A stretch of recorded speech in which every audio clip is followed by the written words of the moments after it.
Hey, this is Dave, Homes by Sergeant Dave. If you're going to buy a home in California, you need to know about the different insurance coverages that may be required based on where your home's located.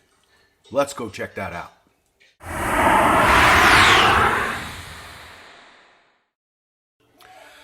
Hey, this is Dave. Welcome back. Hey, Happy New Year. I hope that you had a great 2022 and that 2023 brings you even greater happiness and prosperity. Hey, if you're here about real estate, specifically real estate in the greater Sacramento area. So when you have a moment, give me a like on this video, subscribe to my channel, and don't forget to ring the bell because I've got regular stuff coming out. I want it to be helpful and informative, and I wouldn't want you to miss it. So today we're going to jump in on home insurance.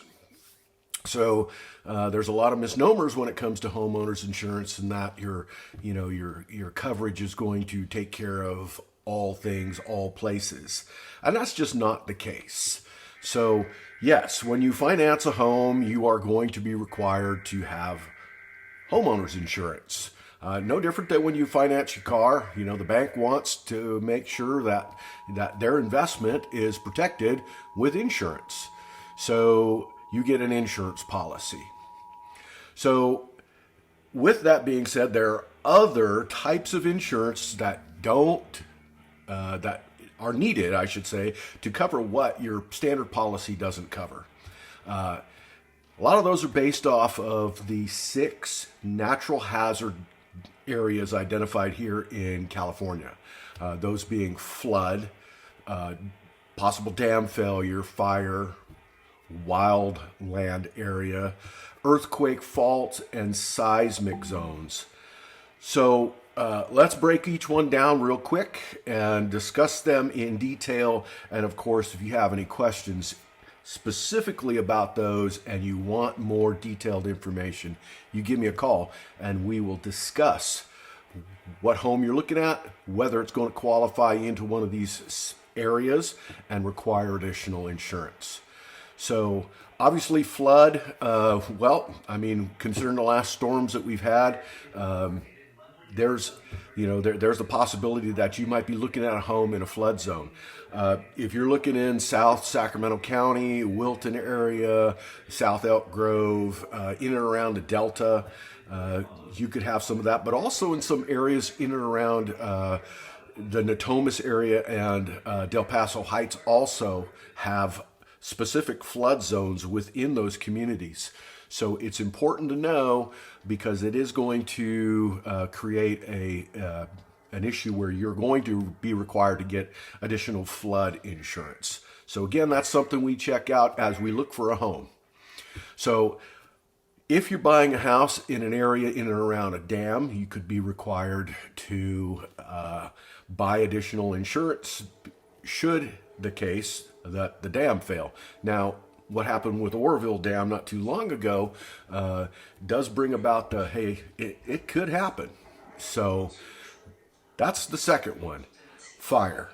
All right, so let's be real.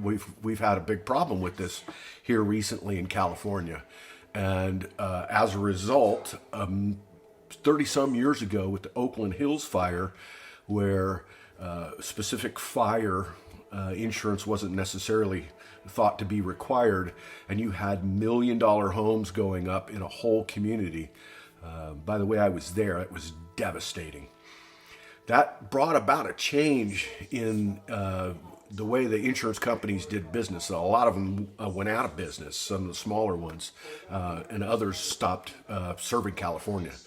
So now, when you're in an area where it's designated as a high fire area, again, we'll get that through a natural hazard disclosure report and through state listings. We get those for to identify whether you're going to need fire insurance, additional fire insurance, and not every insurance company offers that, and it's expensive. Now, there are rules to that too. It's called fire hardening. Fire hardening and doing certain tasks and qualifying under the fire hardening can bring about a discount. So, but understand that's expensive insurance. So if you want one of those rural properties that are up in the hills or in an area that's considered fire, factor that into what it's going to cost you on a monthly basis. So wildland areas, again, that's going to go back to additional fire coverage. Next is earthquake. Well, don't have a big problem with the earthquake issue here in Northern California or the Sacramento area, but we are kind of surrounded by it. So depending upon where you want to buy,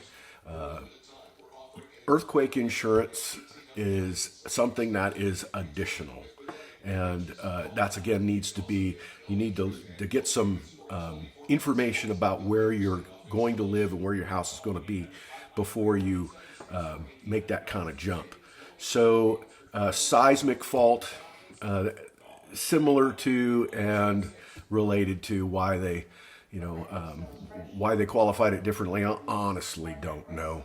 But these are the coverages that are going to be in addition to your regular homeowner's insurance. So these things are good to know. It's good to have an agent that discusses this with you and actually takes a professional interest in serving your interest, because you being armed with information is important. It makes all the difference in the world to your happiness living in your new home, and that's what's important. Give me a call. Let's discuss what some of your options are and what some of the things you can take a look at going forward. I look forward to hearing from you. Again, I hope 2023 brings you great joy and prosperity. Take care.